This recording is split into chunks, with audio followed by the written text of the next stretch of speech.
saludándole en el amor del Señor, deseando ricas y abundantes bendiciones del cielo hacia sus vidas. Ha llegado la hora de compartir el devocional, el pancito diario de vida que tanto bien hace a nuestras almas.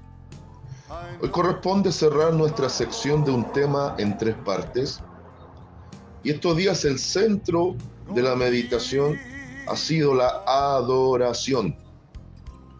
Hemos visto 2 pasajes bien contundentes, cómo Job nos enseña a adorar desde el dolor, desde las tripas, y cómo Pablo y Silas nos enseñan a no cuestionar ni condicionar nuestra adoración pese a las circunstancias adversas que nos toque vivir en el caminar del Evangelio.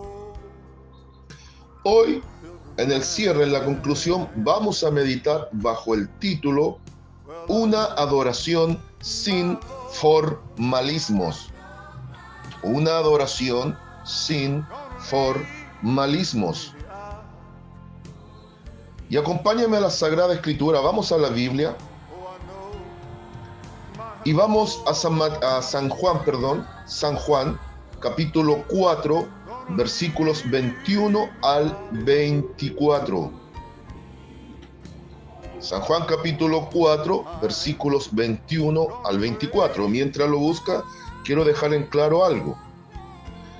Yo estoy a favor del formalismo, estoy a favor del protocolo, estoy a favor del sistema, estoy a favor incluso de las tradiciones, también estoy a favor de los métodos, pero escúcheme bien. De lo que no estoy a favor ni de acuerdo es que el formalismo que envuelve todos estos conceptos que le he planteado se haga más grande que la adoración misma. No puede ser que el formalismo, que el método, que el sistema, que el protocolo apague nuestra adoración a Dios. Hay momentos dados que el sistema funciona, cada tanto el método sirve. Muchas veces el formalismo y el protocolo son necesarios. Estoy de acuerdo absolutamente con todo eso. El problema es caer en los dogmas, es decir, poner primero lo que nace de nuestro corazón creyendo que agrada a Dios y olvidar la simpleza que la adoración requiere y en sí mismo es. ¿Encontró el pasaje de la Escritura? Bien, leamos entonces. Leamos desde el versículo 21 al 24 de San Juan capítulo 4.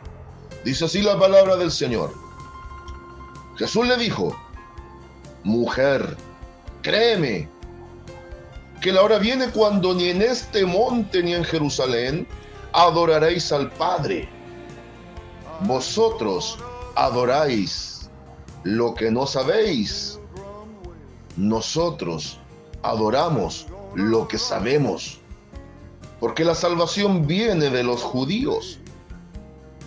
Mas la hora viene y ahora es, cuando los verdaderos adoradores adorarán al Padre en espíritu y en verdad, porque también el Padre tales adoradores busca que le adoren. Dios es espíritu, y los que le adoran en espíritu y en verdad es necesario que adoren. Amén. Este pasaje es muy conocido y reconocido en el pueblo de Dios. El evento del encuentro transformador y evangelístico, el divino maestro frente a la mujer samaritana al lado del pozo de Jacob. Y aquí hay algo elemental. Judíos y samaritanos no se llevaban. Y el Señor Jesucristo, demostrando que Él es el buen samaritano, rompe con muchos paradigmas y rompe con muchos formalismos y dogmas de su época. Era impensable que un hombre soltero interactuase a vista pública, a mediodía, con una mujer que no era su esposa o su desposada. Además, era mujer samaritana. Y todo indica que la hora escogida para esta mujer, para ir a buscar agua, era la hora de las mujeres de mala reputación. Y de hecho, tenía pésima reputación. Pero Cristo preferenció en su vida adorar al Padre por sobre los formalismos que muchas veces nos encajonan y encajonan al Espíritu Santo. Ahora también aquí hay algo elemental. Esta mujer era inmoral pero religiosa. Así como muchos pululan por las casas de oración, pareciendo muy religiosos, pero en esencia son inmorales y reprobados ante Dios. Inmorales y reprobados ante Dios. Dicen ser y no son. Llevan una vida deplorable, pero pareciesen muy religiosos y justos en su propia opinión. Otro antecedente no menor. Judíos y samaritanos no se llevaban por un tema de origen y cultura. Para el judío el samaritano era un perro, al mismo calibre de los gentiles. Pero los samaritanos y los judíos tenían una raíz en común. Por eso el encuentro en el pozo de Jacob. Los samaritanos fueron la mezcla de muchas de las tribus en la distante Babilonia, en los días de la toma de Jerusalén, del reino del sur de Judá, y en el tiempo de la cautividad de 70 años en Babilonia. Y antes de eso, las 10 grandes tribus que compusieron el reino del norte prácticamente desaparecieron de la escena porque se mezclaron con los asirios. Acá hubo mucha mezcla con los babilonios. Entonces los samaritanos eran mestizos de judíos con las naciones paganas. Entonces, para el judío tradicionalista, formalista, protocolar, era impensable que Cristo transara palabras con esta clase de mujer, de mala reputación, una religiosa empedernida, pero fornicaria en extremo, y sobre todo porque era una perra a los ojos de los demás. Pero aquí vemos al divino rompiendo el protocolo, rompiendo el formalismo y preferenciando que Dios fuera glorificado en una vida rendida en adoración y servicio continuo al Altísimo Dios. Ahí Cristo nos da la pauta y Él es el modelo. Por eso le digo, estoy de acuerdo con todo lo que le planteé al principio, pero no puede ser que cambiemos la forma por el fondo.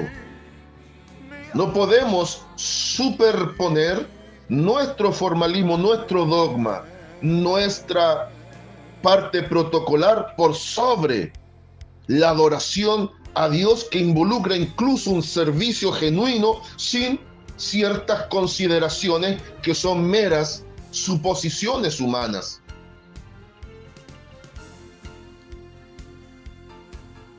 Este fue un encuentro único y transformador para la vida de una mujer. Quizás cuántas veces Dios ha querido usarnos y nuestro servicio rendido a Él y nuestra vida de devoción a Él es la mejor adoración en espíritu y en verdad que podemos brindarle como Él lo merece. Pero quizás cuántas veces, por el protocolo, por el formalismo, por la tradición, por el qué dirán, por el temor al hombre, muchas veces quizás, sin darnos cuenta, Nos hemos manchado las manos con sangre y Dios nos libre, porque no hemos actuado como el buen samaritano, sino que hemos actuado como los grandes de las sinagogas, al igual que los fariseos hipócritas, que usaban largas vestiduras, alargaban las filacterías donde llevaban los rollos, deseando las primeras mesas, las primeras bancas, el aplauso, alfombra roja y reconocimiento público. Se olvidaron de la adoración sencilla y genuina que Dios exige, demanda y merece. ¿No será, no será que la iglesia del siglo XXI está cometiendo los mismos errores del fariseísmo del siglo I? Mire, esta mujer pecadora, fornicaria, adúltera, era religiosa. Y comienza la interacción entre el divino maestro y la mujer en base al sustento del agua. No es mi tema, se ha predicado mucho. Mi tema es enfocarme en la adoración sin formalismo. En el versículo 19, cuando la mujer es confrontada con la verdad, dicha por la verdad en carne, Cristo, de que con el que estaba no era su marido y que había tenido 6 maridos, Cristo fue el marido número 7, el marido perfecto que la perfeccionó. Ahora la mujer en el versículo 19 le dice esto, y este es nuestro conector para entender el pasaje que he leído. Le dijo la mujer, versículo 19, Señor, me parece que tú eres profeta. ¿Ah? Me parece que tú eres profeta. Y agrega, hablando de su ascendencia samaria, su ascendencia samaritana, sus ancestros samaritanos. Nuestros padres adoraron en este monte. Y vosotros decís que en Jerusalén es el lugar donde se debe adorar. Es decir, nosotros tenemos una forma de adorar. Tú tienes otra. Pero mi formalismo, mi sistemita, mi idea de adoración es mejor que la tuya. Mis padres me enseñaron que es en este monte, y tú ahora me dices que es en Jerusalén donde se debe adorar. Me estás golpeando en mi dogma, me estás golpeando en mi formalismo, me estás golpeando el sistema en el cual estoy acostumbrado. Me está incomodando que me digas que esta no es la forma de adorar. Me está incomodando.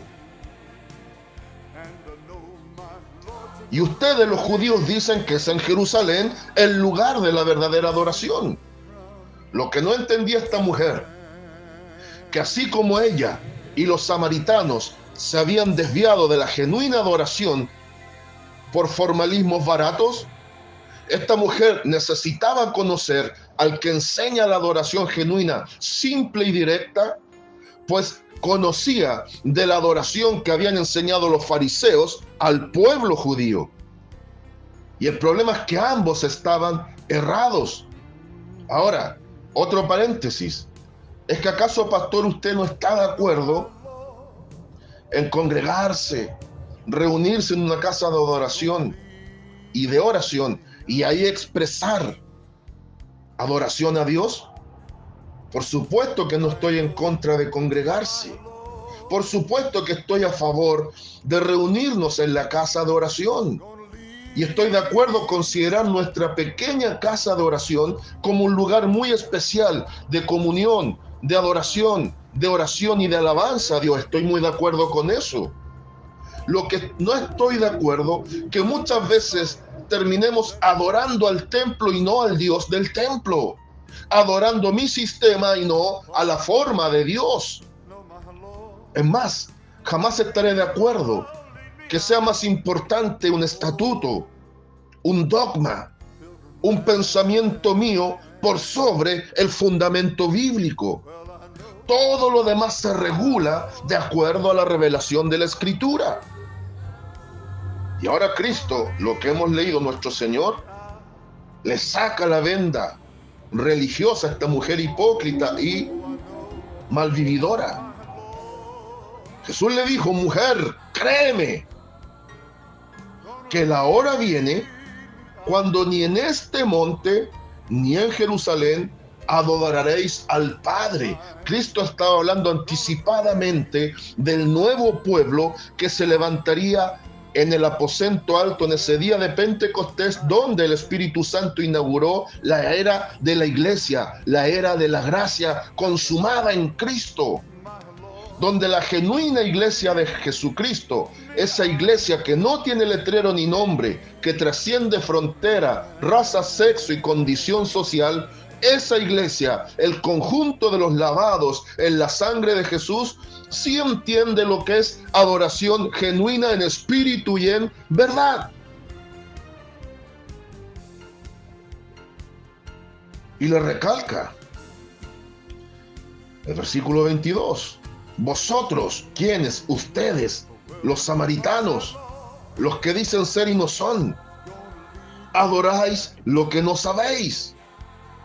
Hay quienes adoran el templo, otros adoran la Biblia y no al Dios de la Biblia. He conocido gente que dice: mi Biblia está intacta, la tengo hace 20 años ahí, en mi escritorio, ahí en mi mueble de esquina, ahí. La adoro. Amigo mío, la Biblia es para leerla. Con los años yo sé quién es quién en esta historia.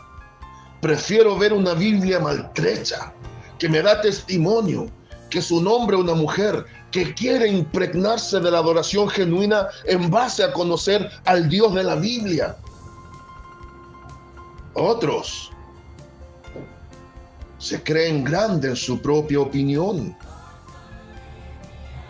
casi semidioses, inalcanzables, incuestionables, pobres fariseos del siglo XXI, adorando lo que no saben o no sabiendo cómo se debe adorar. Han caído en dogmatismo, en formalismo, en tradicionalismo y se han olvidado del sustento y el fundamento que es una adoración genuina, una relación de amistad continua y progresiva con Cristo a través del Espíritu Santo. La mejor adoración es nuestro servicio a Dios, es nuestra obediencia a Dios, es nuestra sujeción a Dios, es nuestra vida de relación con Dios. Dicen adorar a Dios y aborrecen a su hermano. Dicen adorar a Dios y persiguen a los hombres de Dios. Dicen adorar a Dios, pero finalmente están adorando su propio ego que está sobreexaltado. Vosotros adoráis lo que no sabéis. Ahora Cristo habla de los judíos. Nosotros adoramos lo que sabemos, claro, porque eran el pueblo del pacto, el pueblo a través del cual Dios iba a salvar al mundo. Por eso dice, porque la salvación viene de los judíos. Y extraordinariamente la salvación hecha carne y persona le estaba diciendo estas cosas a esta mujer pecadora pero religiosa. Aleluya. Pecadores religiosos, hipócritas, fariseos en las casas de oración, falsos adoradores. Ahora no quiero ser ofensivo, porque hay quienes están en la ignorancia y Dios quite las vendas para entender las palabras del divino. Y ahora es contundente. Más la hora viene cuando, obviamente, la hora llegó cuando la iglesia apareció en la escena. ¿Y por qué dice y ahora es? Porque ya el reino de los cielos se había acercado y ahora se estaba proyectando en los corazones. El reino de los cielos se estableció primero en los corazones y ahora está vigente en el corazón de la iglesia. Por eso no existe el reino ahora, ni tampoco la iglesia está para establecer el reino. El reino lo establece Cristo. Y el reino ya está establecido espiritualmente en el corazón de la iglesia. Somos los embajadores de Cristo, somos los adoradores en espíritu y en verdad, los que llevamos un mensaje transformador con hechos transformados en vidas de adoradores. Mas la hora viene y ahora es cuando los verdaderos adoradores adorarán al Padre en espíritu y en verdad. Eso habla de una vida rendida. No hay otra forma de adorar en espíritu y en verdad. Así podemos adorar en el templo. Así podemos adorar en el trabajo. Así podemos adorar en el instituto, en la universidad, en el colegio. Mi vida es adoración continua a Dios. Ese es el fundamento de lo que está diciendo Cristo. No esperar llegar un domingo, un jueves, un martes o los días que nos congreguemos con una actitud falsa. ¿A quién vamos a engañar, amada iglesia? ¿El congregante va a impactar al pastor? ¿El pastor sinvergüenza va a impactar a la congregación? Nos vamos a engañar a nosotros mismos y quizás a los que nos rodean por un tiempo. Pero ¿podrá alguien engañar a Dios si no somos adoradores genuinos? No, amada iglesia. Eso es necedad. La mejor adoración junto con una vida rendida es sinceridad. Ser genuinos.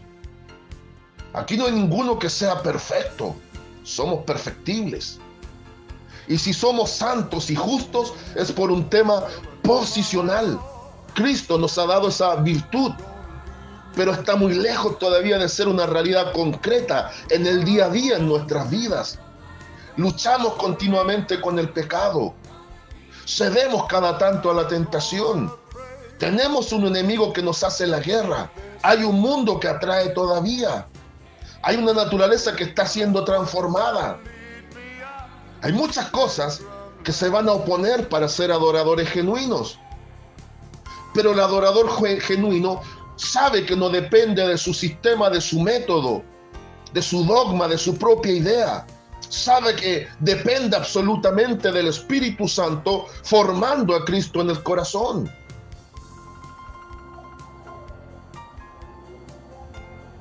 Y mire lo extraordinario. Dice que el Padre busca a estos adoradores que le adoren en espíritu y en verdad. Y cierra el versículo 24 diciendo: Dios es espíritu. ¿Qué significa esto? Nuestra relación es espiritual.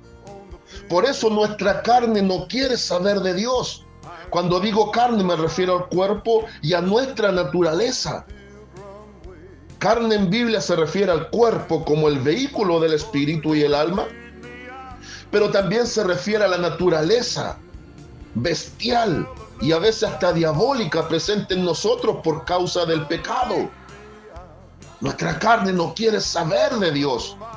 Es más, nuestra alma, donde está la voluntad, no desea de Dios.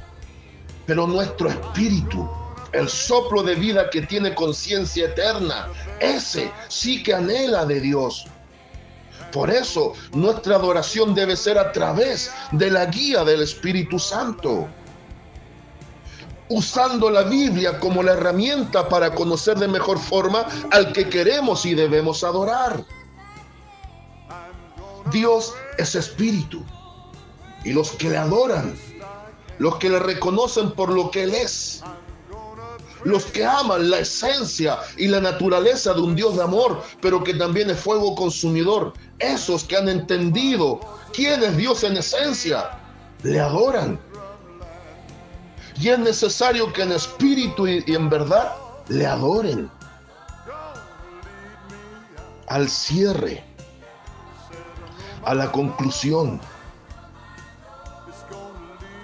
¿cómo hemos estado adorando hasta el presente a nuestro Dios?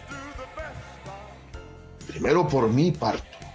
¿Será que nos hemos desviado?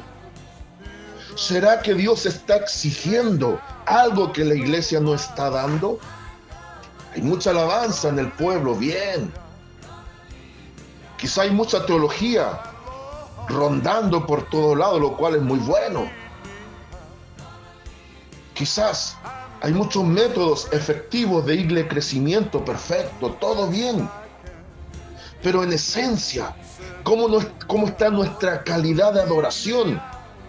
Ya de lleno en el siglo XXI, Iglesia de Cristo. Sabiendo, por evidencias contundentes, que Cristo pronto retorna.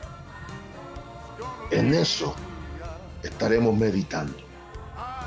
Saludos de paz, amor y bendición desde Longaví a cada uno de ustedes.